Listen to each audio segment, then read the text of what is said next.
My name is Reagan. This is my SOS speech, and this is my audience. My sister is controlling the camera. We're here to mark that day in history when a sophomore in college gave an identical speech to the great communicator himself. Well, that's not exactly how it went, but the power and the poetry within the words are still there. Who was the great communicator? What was this great speech? None other than Ronald Reagan in his 40th anniversary of D-Day speech. Now, what does Ronald Reagan and his speaking ability have to do with us?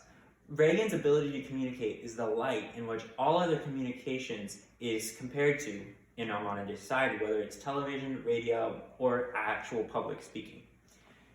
So, as an admirer of Reagan, I decided to do some research into him.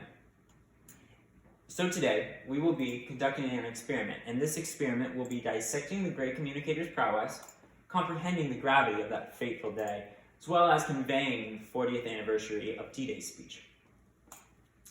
So to begin, on the first step in our experiment, we will be dissecting the great communicator's prowess and what it was that set him light years ahead of other communicators of his time, as well as modern times.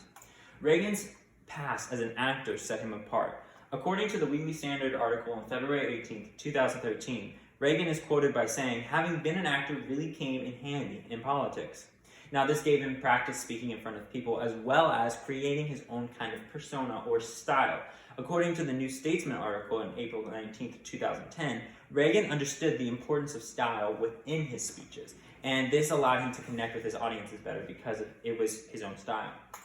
Now, Reagan also understood the responsibilities of being president, taking complex information and converting it into easy or simplistic information for the masses. This earned him the two nicknames, the Great Communicator and the Great Explainer. Reagan spoke to his audience instead of reading to them, and this is what helped him to stand out. He understood the content that he was speaking about. According to the Weekly Standard article, Reagan wrote all of his own speeches prior to becoming president. Now, Reagan also had an electrifying personality, and this personality embodied warmth and friendship. His character portrayed a man whom voters could grab a beer with, according to the New Statesman article.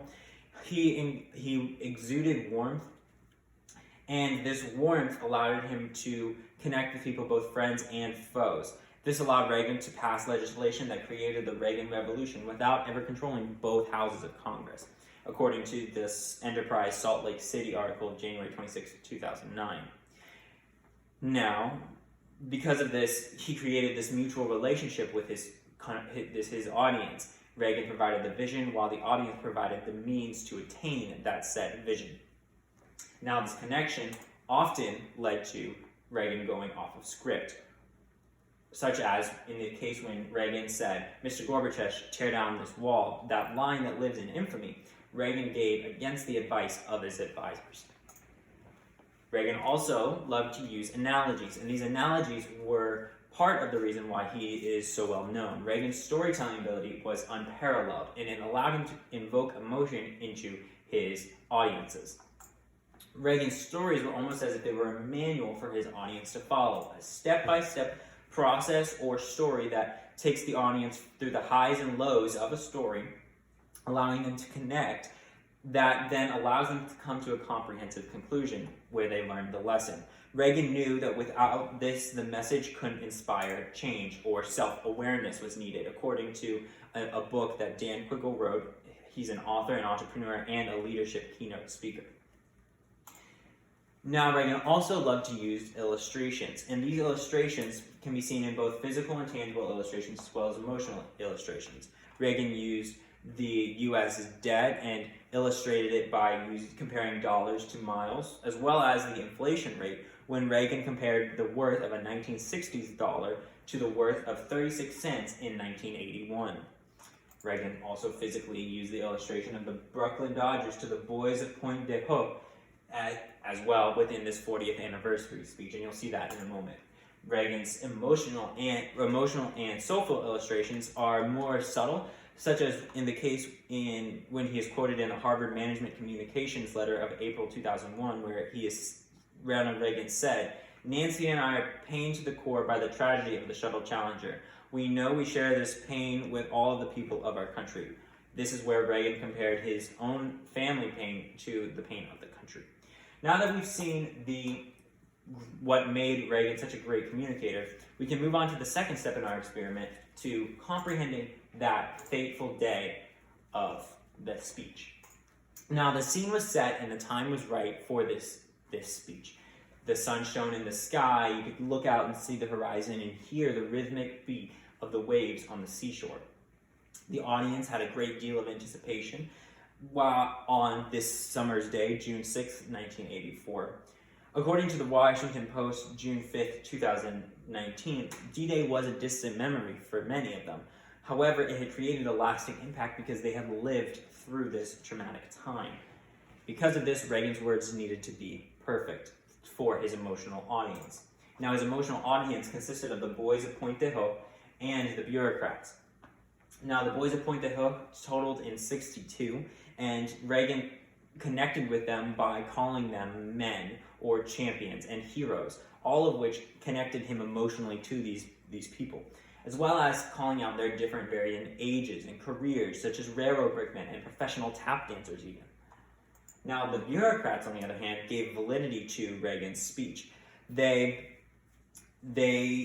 also gave validity to the fact that Reagan was running for re-election in that coming year, according to the Washington Post article. So this helped give his speech some validity and something to stand on. Now, surprisingly enough, the speech was a hit. However, Reagan didn't write it. And that credit can be given to Peggy Noonan, who believed that speeches needed to be half theatrical, half declaration, which is why she was perfect for Reagan as a speechwriter, because Reagan's background in acting. So Reagan's background in acting combined with her half theater concept provided and created a perfect speech. Basically, they understood each other.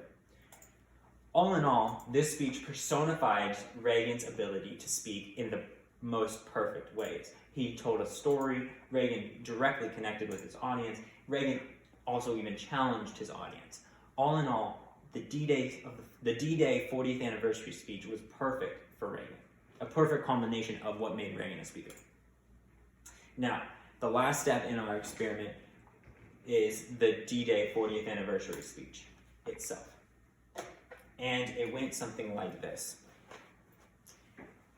We are here to mark that day in history when the Allied armies joined in battle to reclaim this continent to liberty.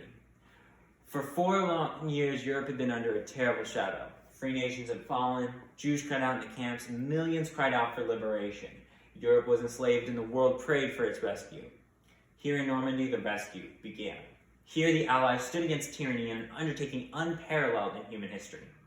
We stand on a lonely windswept point on the northern shore of France. The air is soft, but 40 years ago, the air was dense with smoke and the cries of men and the crack of rifle fire. At dawn, 225 Rangers jumped off the British landing craft and ran to the bottom of these cliffs. Their mission? To climb these sheer and desolate cliffs and take out the enemy guns. The Allies had been told that the mightiest of these guns would be trained on the beaches to stop the Allied advance. The Rangers looked up and saw the enemy soldiers shooting down at them, and the American Rangers began to climb. They shot rope ladders to pull themselves up. When one Ranger fell, another would take his place. When one rope was cut, a Ranger would grab another. They climbed, shot back, and held their footing. One by one, they pulled themselves over, and in seizing the land at the top of these cliffs, the Rangers began to seize back the continent of Europe. 225 came here. After 2 days of fighting, only 90 could still bear arms. Behind me is a memorial that symbolizes the Ranger daggers thrust into these cliffs, and before me are the men who put them there. These are the boys of Pointe du Hoc. These are the men who took the cliffs. These are the champions who helped free a continent. These are the heroes who helped end a war. Gentlemen, I look at you and I think of the words of Stephen Spender's poem. You are men who in your lives fought for life and left the vivid air signed with your honor. 40 summers have passed since you fought here. You were young, some of you hardly more than boys, yet you risked everything here. Why? The men of Normandy had faith that what they were doing was right. faith that they fought for all of humanity, faith that a just God would grant them mercy on this beachhead or on the next. We were with you then, we are with you now. Your hopes are our hopes, and your destiny is our destiny. Here, in this place where the West held together, let us make a vow to our dead. Let us show them by our actions that we understand what they died for. Strengthened by their courage, heartened by their valor, and borne by their memory, let us continue to stand for the ideals for which they lived and died. Powerful, poetic, unique words of writing. Now, through the course of this experiment, I hope that you remember that we dissected the great communicator's prowess, comprehended the gravity of that fateful day, and conveyed the 40th anniversary speech of D-Day. Reagan understood the power of words. He used them to give his audiences a glimpse of the United States he saw. I hope you too will remember the power of words, and that if used properly, you too can be as influential as Ronald Reagan.